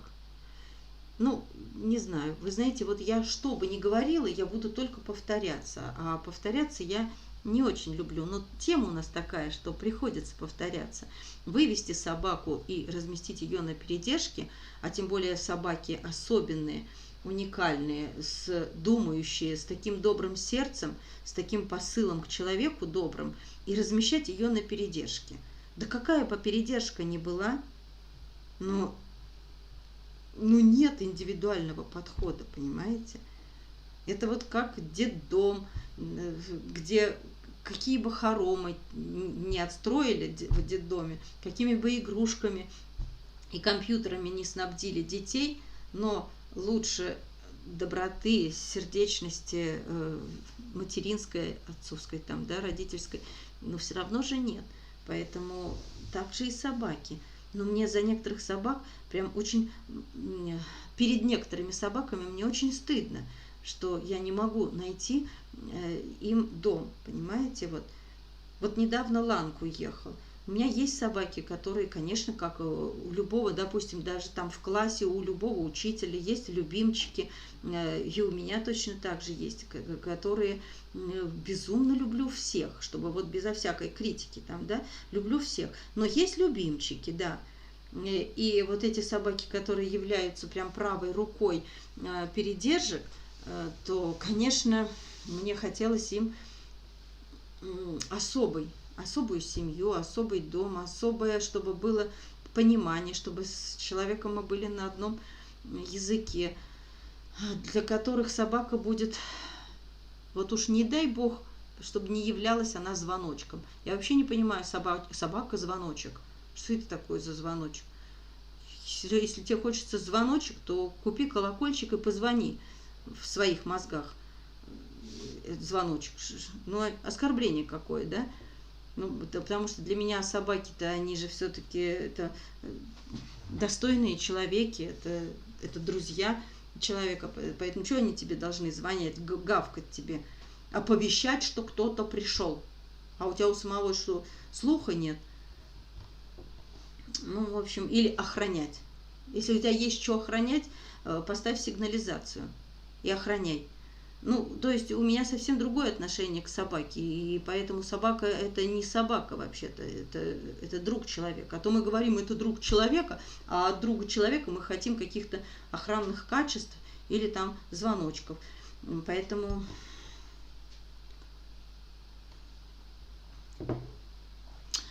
Так... Да, и поэтому мне перед некоторыми собаками очень неловко, неудобно. Мне очень хочется подарить им, потому что они сидят у меня по 2 года, а эти собаки вообще-то даже 2 месяца не должны были сидеть на передержке, как детдом, да? Они должны были быть в семье. Но пусть даже из 200 собак, там, допустим, сейчас у меня больше, чем 200, ну хотя бы 30 собак, вот 30, так образно, да? Они у меня на холодильнике висели по списку. Они должны быть давно в семье. Ну, это особенные собаки. Из особенных собак я выделяю гиперособенных. Вот гиперособенных, это которые помогают держать дисциплину на передержке. Но так случилось, что все 3 собаки, это которые были помощниками передержки, они были у Наташи на передержке. Вот. И это и Шерлок, это Марха, и это Ланг. Понимаете? Это собаки, потому что у нее нет помощников. И она сама тоже, ну, как-то даже со слезой так вот, когда понимала, что ему надо в хорошую жизнь, конечно, она обязательно радовалась, что семья нашлась, что с кем-то мы нашли точки соприкосновения и едут всеми, но с такой грустью, потому что это правая рука. Когда нет помощника, и когда ты знаешь, что тебе надо присутствовать и на выгуле собак, чтобы собаки, во-первых, они должны гулять в присутствии человека, потому что они могут, это все равно собаки, хоть они и друзья человека, но они все равно могут не поделить палочку, снежок, еще что-то, да, и покусаться-то они могут. Поэтому человек должен присутствовать на прогулке с собаками, но в это время, пока они гуляют, надо убрать территорию, где они, естественно, и пописали, кто-то покакал там за ночь к утру, и это надо все убрать. А как разорваться? Быть и на выгуле, и убрать в доме. И вот в таких случаях приходят на помощь вот эти уникальные собаки, которые помогают держать порядок. Когда, вот Наташка даже говорила, что когда Ланг, например, на территории с собаками гуляет, я могу спокойно пойти и убираться в доме. Я знаю, что он будет бдить порядок. Если кто конфликтует, он подойдет и он скажет, как себя надо вести, и что так вести нельзя. Он, понимаете, как? И он авторитет у собак. Если он только подойдет, то такие дрочливые, такие, которые еще могут это самое, устроить разборки, они видят, что, ой, их царь, генерал, их уважаемый там лидер подошел, они сразу отступают. Понимаете, это здорово, когда такие собаки есть. Ну как такой собаке можно... Ну и в то же время я вот не понимаю, конечно, когда таким собакам долго ищется дом. И все равно они не должны просто сидеть у нас и выполнять все-таки роль помощника. Им тоже надо ехать по домам. И вот они, вот слава богу, вот Ланг тоже уехал у нас домой. А сейчас, по-моему, ну, другие уникальные есть, другие. У нас есть и перса, и чили, это тоже собаки, тоже претендующие, как бы, ну так, кому-то надо повзрослеть. Кто-то, когда один лидер уходит в семью, то должен вырасти другой лидер. Вот, потому что когда Шерлок уезжал, Наташка тоже говорила, кто же займет место. Но она права была, что Марха заняла место после Шерлока. А после Мархи лидером стал этот самый Ланг. Наташа, кстати, ты смотришь меня или нет? А сейчас кто у нас в лидеры? Или все-таки на такую ступень еще пока никто не поднялся? Просто хорошие собаки. Ну ладно. Вы не ответили про последнего из пятерки. Из пятерки у нас не прилетел Мудрый. Я помню, вы задавали вопрос, но я просто не помню, я ответила или, может быть, нет, Аня же ответила. По-моему, Аня ответила, что Мудрый, да, Мудрый, вот этот палевый мудрый мальчик, он не прилетел пока, нет. Нет. Из тройки не прилетел, потом из восьмерки кто-то, ну, Аня подскажет, кто из восьмерки. Из 13 точно не прилетело. Из 13. Знаете еще, кто не прилетел? Помните, в октябре сидела собака, которая черная с белой манишкой около будки в вольере. В вольере, где белые собаки сидели. И не двигалась. Она не двигалась. Когда бы ни приходили волонтеры, она не двигалась, она всегда сидела как изваяние около будки. Она настолько боялась вообще влево-вправо сделать шаг, потому что везде ее, видимо, обижали, кусали, везде кругом лидеры, а ты ничто и зовут тебя никак, поэтому ты должна сидеть и не двигаться. Кто-то калачиком сворачивался и круглосуточно лежал уже тогда на холодной земле, а она сидела как изваяние, как свечечка. Вот, ее же тогда вывезли, я просто не помню, сейчас она в пятерке или восьмерке спасенных, но она еще осталась. В Якутске она одна, единственная, живет у Игоря. Вот. Но у Игоря я забрала другую собаку, тоже шикарную, это Найдочку. Мы показывали в ролике ее Найдочку, но тоже какая девочка, солнышко. Я просто как... Ой, я многих собак, с которыми я знакомлюсь, и я слушаю характеристику от передержек, у меня только одна мысль. А я как могла их не спасти, и что, это вот такую убили мы? Я не знаю. Вы знаете, ну я могу проглотить, я могу сказать, если собака кусачая, злая, там, да, говкучая, под машины бросается, но я могу понять, что неадекватка, там, да, никто ею не занимался, страх перерос в агрессию, ну и попала под машину там или в дротик. Но когда вот собака, вот такие человечки, вот только извиняться перед ними. Они не понимают, за что. Зачем тогда вы нас родили? Ну, мэр, скажи, пожалуйста, зачем? Ну, останови ты плодильню в этом своем регионе. Перестань плодить. Но накажи ты людей за самовыгул, не собак, а людей. Ну почему ничего не делается?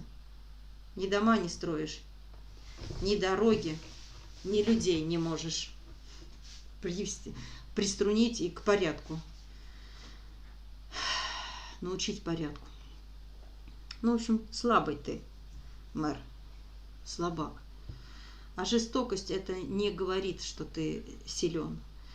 Сильным быть над беззащитным – это не сила. Это проявление твоей малограмотности, тупости. Кто пускает кровь, неважно из каких существ, никогда не заканчивал хорошо. А если этого не знаешь, значит не знаешь историю. Ну, узнаешь тогда. Когда тебя свергнут, и долго ты там не продержишься. Про Мию. Видела про нее ролик. Мия. Мия была спасена в сентябре прошлого года вместе с ее муженьком, скажем так, Оскаром, с пометом щенков и с одной Вегой, тоже их дочка от предыдущего брака. В общем, целая семейка там была у нас. 3, 4, 5, 6 и примкнувший к ним Дарк. Ну, Дарк это не из их семьи. 7, вот 7, целое семейство мы спасали тогда. Из всех, вот она только пока не пристроилась, Мия. Ну, она такая девочка своенравная, с характером.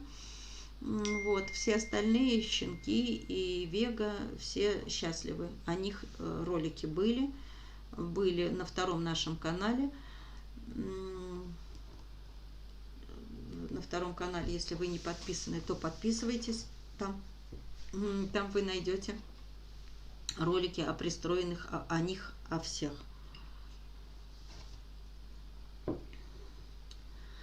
Ну да, вы писали президенту и спустили в Якутск, значит, в никуда. И сейчас написала 3 письма по вашим ссылкам и прикрепила этот ответ. Правильно сделали. Посмотрим, что тогда будет. Так, меня что, хотят остановить, да? Что надо остановиться? 1:45 у нас идет. Надо заканчиваться, да? Спасли. Как стар, всем интересно. Как стар, всем интересно. Настя, я, наверное, уже, да, мне кажется, повторюсь, да, все хорошо. Из квартиры переехал в вольерный, на вольерную передержку. Парнишке жарко, поэтому ему хочется дышать воздухом. Вам, чтобы все могли его прикреплять к коллективному обращению. А вы, наверное, есть в чате же, да?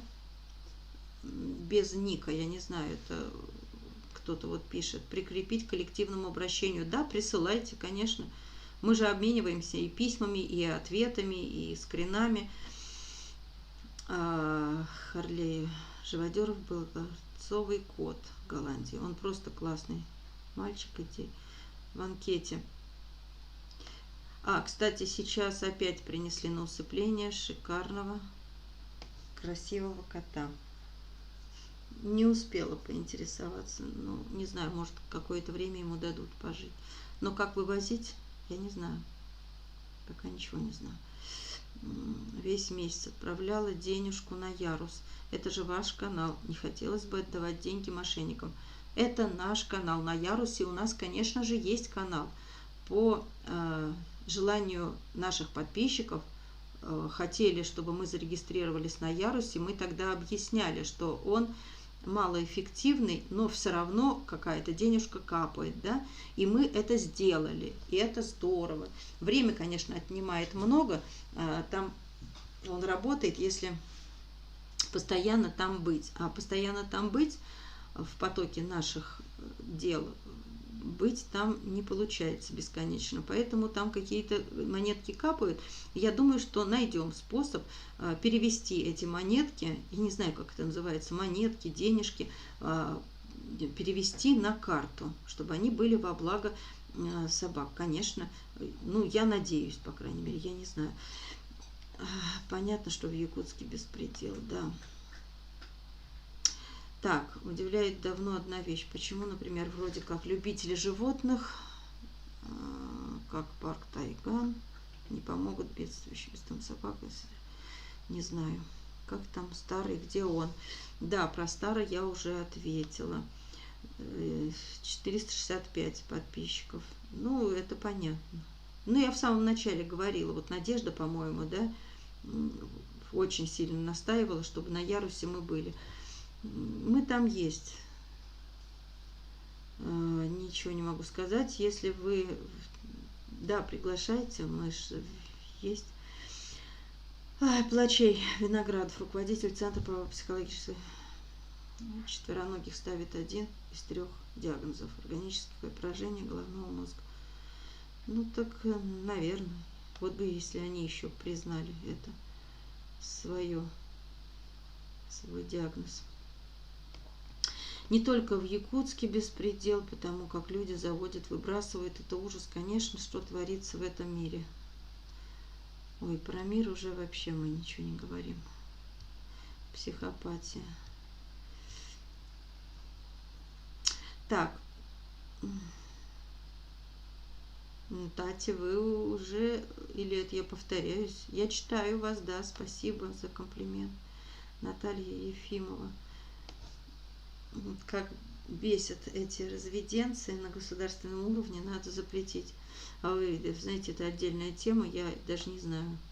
Ну, им хочется, понимаете, все-таки зарабатывать деньги. Им еще мир кажется, наверное, в каких-то розовых облаках, что ли. И им кажется, что их собаки кому-то нужны.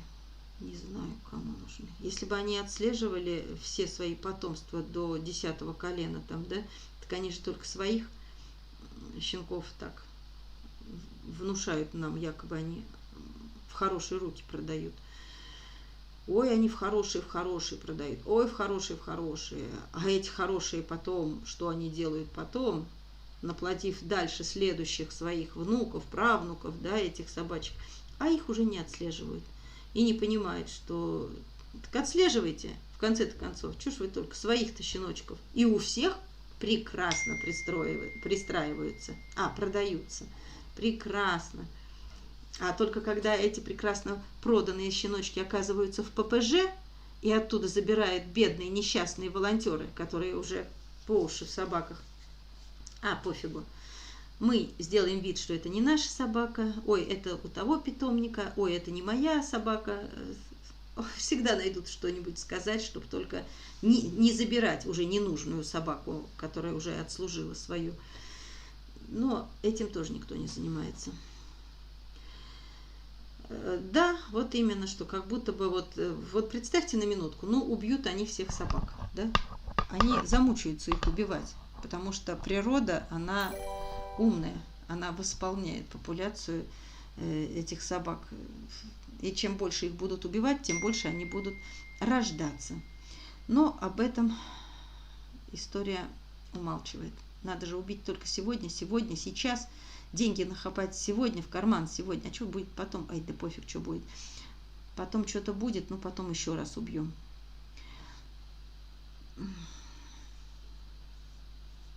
Ну, они говорят, что мы-то разводим... Нет, они не разводят, они заводчики. От слова завод. Завод — это значит станок, станочники. Станочники, заводчики. А на самом деле плодильщики.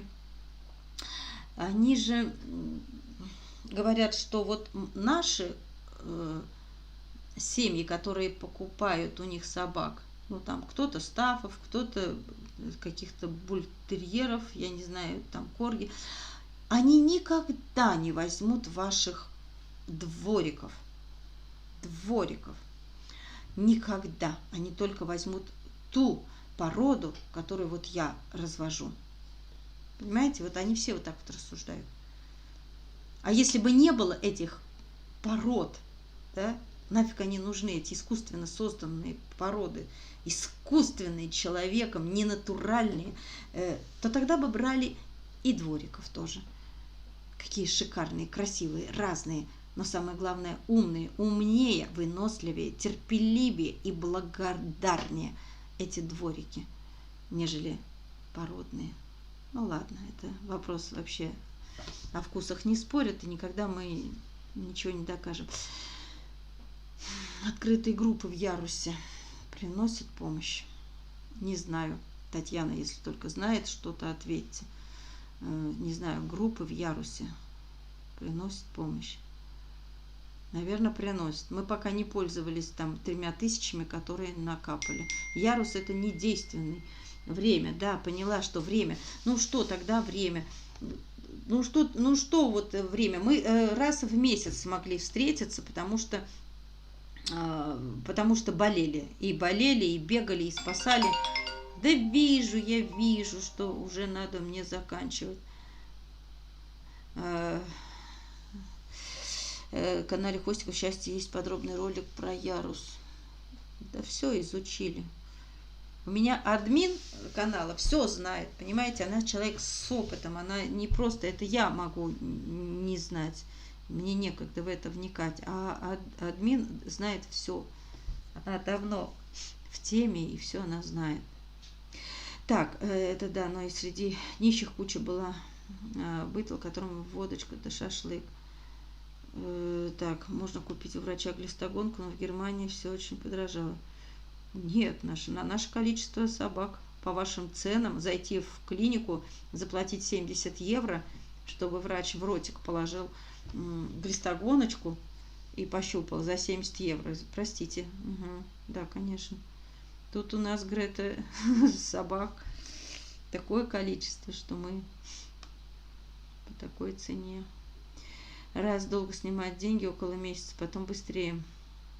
Потом быстрее. Ну да, мы знаем, что после какого-то 20 числа там чего-то деньги переводятся. Да когда-нибудь получится все равно, конечно, попробовать. Как думаете, может в Польше попробовать купить? Не знаю. Польша вообще у нас теперь страна интересная, да? Промолчим. Кира Надеждина, вот.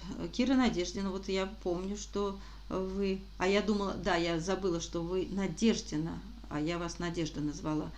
Если о нем не будут говорить, приглашать туда и напоминать о важности этого. Помните, я вам тогда говорила, что у нас, пока там группы нет, так отдельно и особо не... Помните, я вам говорила, Кира, что нет времени у нас там бывать, нет времени.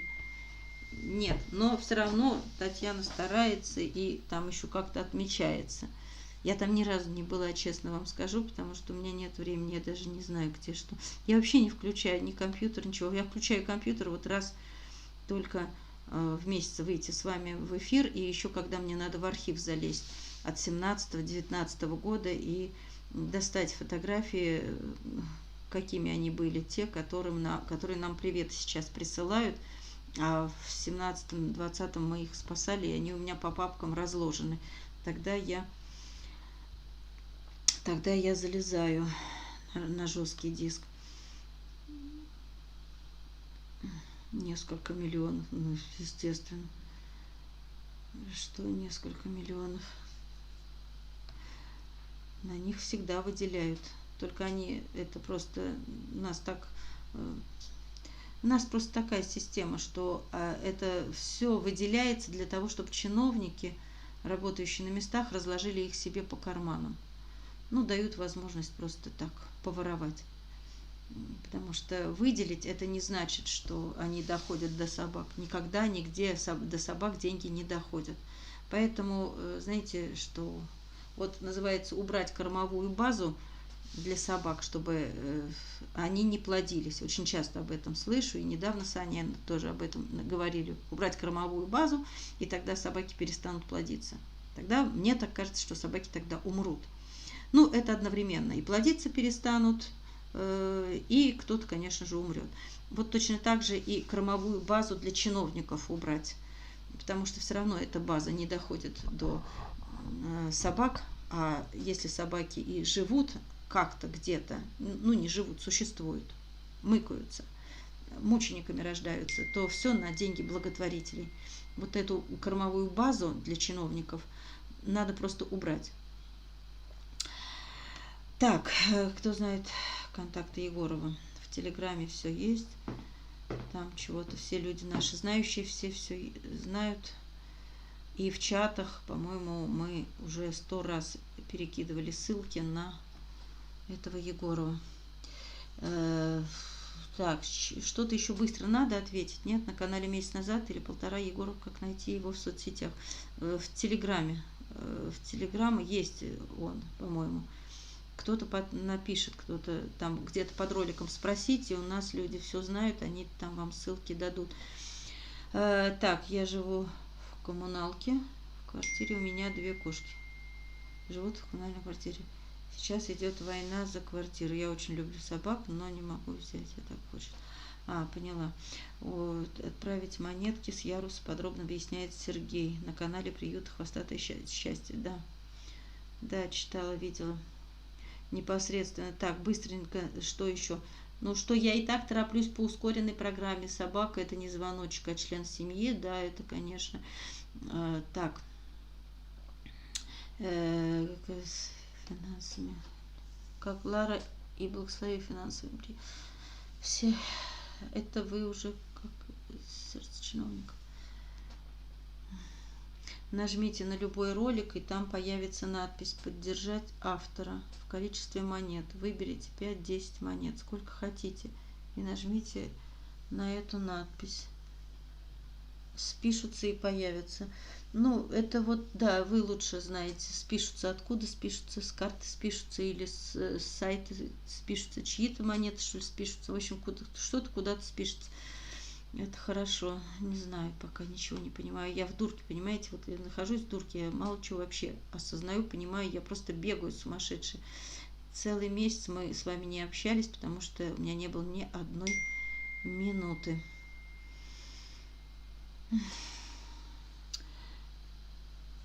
Вот, мудрый — это 3-летний мальчик из ППЖ с желтыми ушками. Да, да, да. Гладкошерстный он у нас. Ну вот его бы, да, еще. Но помните, нам надо вывести того, который застрял в заборе. Женщина топором там отковыряла его из забора. Тоже его надо вывозить. Но он не был в ППЖ. Я думаю, что, может быть, дадут возможность его вывести. И я не знаю, как они там называют. Кого как называют. Я пока вообще ничего не понимаю, что происходит. Ляля и Стар. Ляля и Стар. Хорошо. У Ляли замечательнейший характер, очень хвалит передержка. И Старк тоже очень хороший. Старк еще, кстати, настолько милый, что вот когда его в квартире 2 мелкашки одолевали, отнимали у него игрушки, представляете, он даже за себя не мог постоять. Как Лида рассказывала, что она, говорит, его просто достала, Старка. И вот он лежит на коврике, она не пускала его ни в свою комнату, нигде. Вот ты тут чужак, мы хозяева, и лежи вот около порога, и место твое. А если он поиграть возьмет игрушку, так она у него отнимет и к себе унесет. Вот настолько, понимаете, вот для меня очень показательно, что вот добрый мальчишка.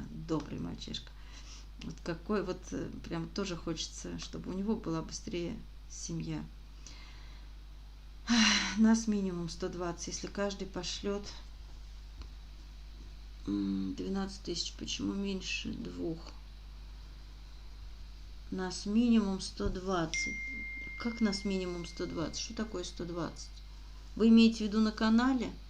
Или мы сейчас на стриме, что у нас 120 человек? Послали, может, счетчик не работает.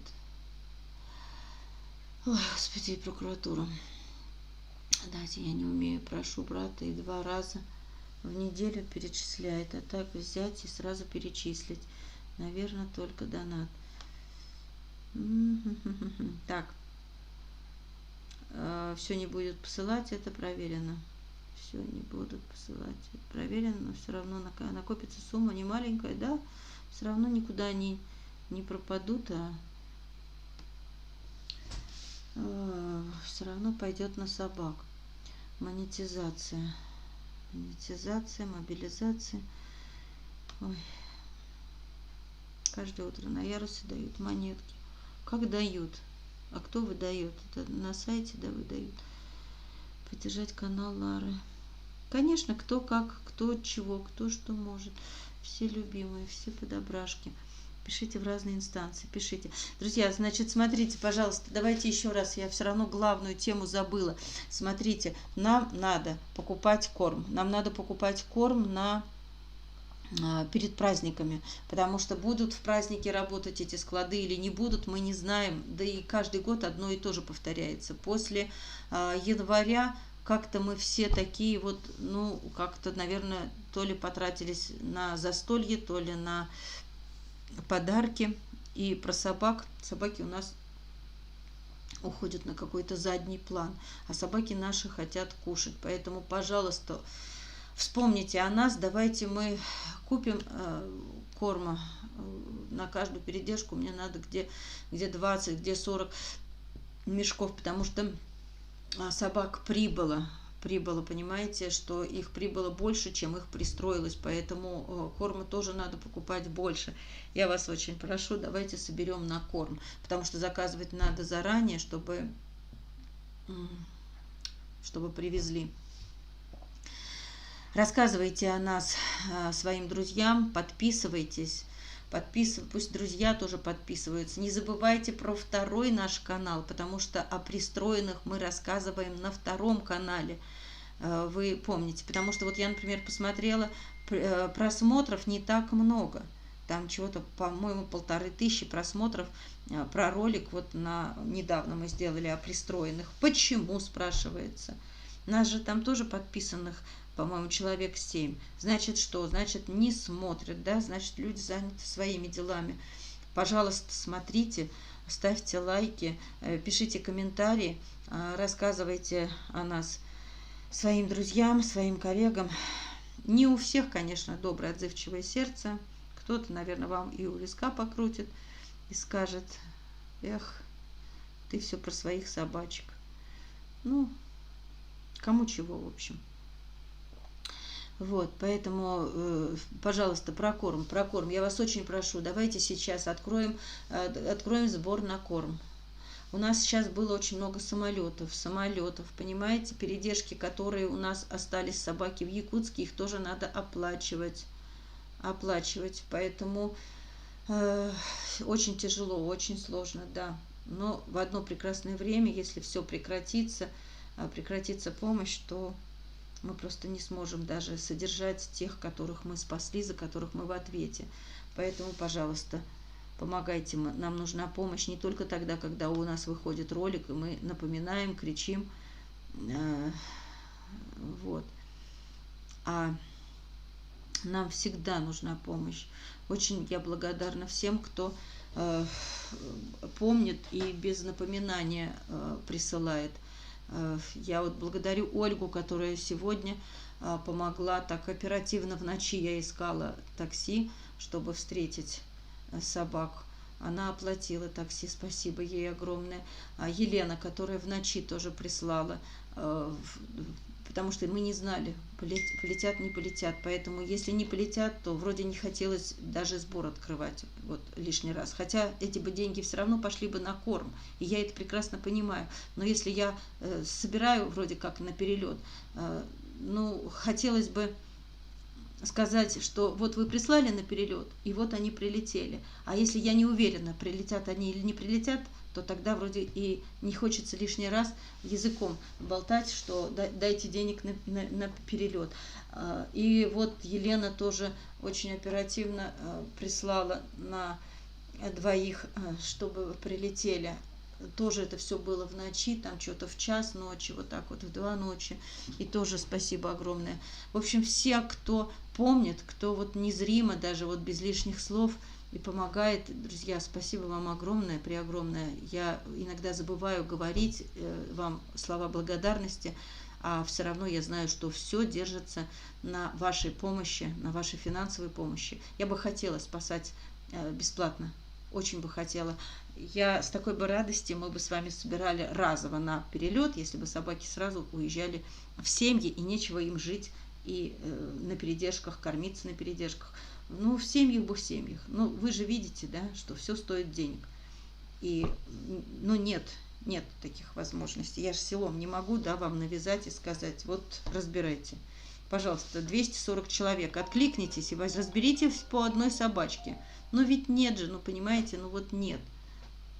И вы в том числе милосердные, добрые, но видите как, вы не можете разобрать. Поэтому живем с тем, с чем живем. Ой, вот. Поэтому, пожалуйста, пожалуйста, я вас очень прошу, я не знаю, кричать мне и кричать, да и сейчас, Татьяна, она мне напоминает, что все, заканчивать уже, крутит у виска, убирает из общения, в понедельник переведу, потому что не пишут, это особо выкинувшую собаку. Ой, у меня вообще крышу сносит. Спасибо, кто присылает, спасибо, кто помогает. Я вас очень прошу, главное помните, мы сделаем ролик, мы вам покажем. Но вы знаете, вы только, пожалуйста, когда смотрите наш ролик, и вы видите, допустим, что они упитанные, что они хорошенькие, да, но давайте помнить, что мы кормим не только истощенных собак, ну не только истощенных, да, они хотят кушать, даже когда они уже набрали вес. Но они поэтому и набрали, что мы их кормим благодаря тому, что вы помогаете. Поэтому мы всегда нуждаемся. Пожалуйста, пожалуйста, я вас очень прошу, помогайте нам. Все, друзья, давайте, все, до свидания всем, да. Если увидимся в этом году, значит увидимся. Остается дней мало. Если нет, то нет. Выключили меня. Хорошо. Потому что я болтушка. Ой. Итак, 2 часа. Я, наверное, чего-то не сказала. Ну, что теперь поделать?